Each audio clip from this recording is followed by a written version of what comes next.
Shri K C Venugopal M P ഇവിടെ ചൂണ്ടിക്കാണിച്ചതുപോലെ ഛത്തീസ്ഗഡിലെ Durg railway സ്റ്റേഷനിൽ നിന്ന് 2 കന്യാസ്ത്രീമാരെ യാതൊരു കുറ്റവും ചെയ്യാത്ത, യാതൊരു തരത്തിലും നിയമങ്ങൾ ലംഘിക്കാത്ത 2 കന്യാസ്ത്രീമാരെ നിയമവിരുദ്ധമായി ഛത്തീസ്ഗഡ് പോലീസ് കസ്റ്റഡിയിലെടുത്ത് അറസ്റ്റ് ചെയ്ത് റിമാൻഡിലാക്കിയിരിക്കുകയാണ്.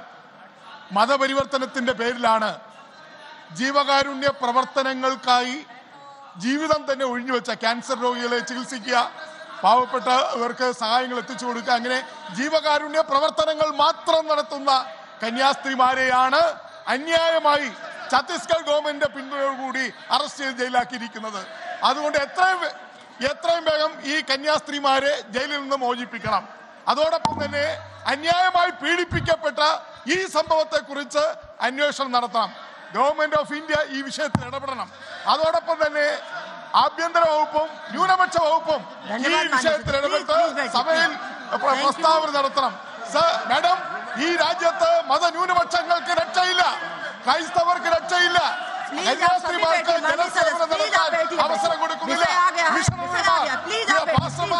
പാസ്റ്റർമാർ, മിഷണറിമാർ, വൈദികർ എല്ലായിടത്തും